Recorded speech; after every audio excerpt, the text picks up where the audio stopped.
જિલ્લામાં 29 થી 31 ઓગસ્ટ દરમિયાન હોકીના જાદુગર મેજર ધ્યાનચંદની જન્મજયંતિ અંતર્ગત વિવિધ કાર્યક્રમો યોજાશે।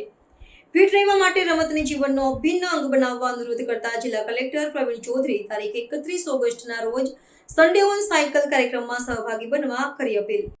આગામી 29મી તારીખે 29મી ઓગસ્ટ જે મેજર ધ્યાનચંદ સાહેબનો જન્મદિવસ છે અને આપણે રાષ્ટ્રીય ખેલ દિવસ મનાવીએ છીએ। આ રાષ્ટ્રીય ખેલ દિવસના ઉપલક્ષમાં આણંદ જિલ્લામાં 29મી તારીખ, 30મી તારીખ અને 31મી તારીખ ત્રણ અલગ અલગ દિવસે વિભિન્ન પ્રકારની ખેલને લગતી પ્રવૃત્તિઓનું આયોજન કરવામાં આવ્યું છે।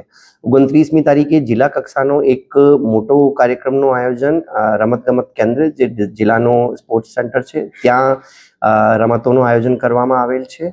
આ ઉપરાંત 29મી તારીખે તમામ શાળાઓમાં ફિટ ઇન્ડિયાની એક પ્રતિજ્ઞા પણ લેવામાં આવશે અને દરેક શાળાઓમાં આપના પરંપરાગત ખેલોનું પણ રમતોનું પણ 1 કલાકનું 29મી તારીખે આયોજન છે। 30મી તારીખે પોલીસ હેડક્વાર્ટર ઉપર એક આખું સરકાર વહીવટી તંત્રનું એક રમતગમતનું આયોજન રાખવામાં આવ્યું છે જેમાં ઇન્ટર ડિપાર્ટમેન્ટલ સરકારના જુદા જુદા વિભાગોના અધિકારી કર્મચારીઓ પણ પાર્ટિસિપેટ કરશે અને 31મી તારીખે જે સન્ડે છે એક સન્ડે ઓન સાયકલ્સનો એક આખો કાર્યક્રમ કરમસદ આણંદ મહાનગરપાલિકામાં આયોજન કરવામાં આવ્યું છે જેમાં વધુમાં વધુ લોકોને પોતપોતાની સાયકલ લઈને આમંત્રણ આપવામાં આવી રહ્યો છે।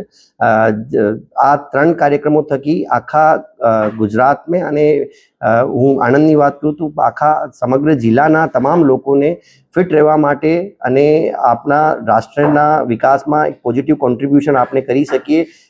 ફક્ત અને ફક્ત આપણે સ્વસ્થ રહીશું ત્યારે જ શક્ય છે। મારી તમામ આણંદના લોકોને અપીલ છે કે કોઈક ના કંઈક ફિઝિકલ પ્રવૃત્તિ ભલે યોગા હોય કે પ્રાણાયામ હોય અથવા તો કોઈ પણ પ્રકારની રમત પોતાના જીવનમાં એક અભિન્ન અંગ બનાવો આને જેથી આપણો સ્વસ્થ બરાબર રહે અને સ્વસ્થ આનંદ રહે। Thank you. પ્રાર્થના સંદેશ ન્યૂઝની તમામ લેટેસ્ટ અપડેટ્સ માટે ચેનલને હમણાં જ લાઈક, શેર અને સબસ્ક્રાઇબ કરો।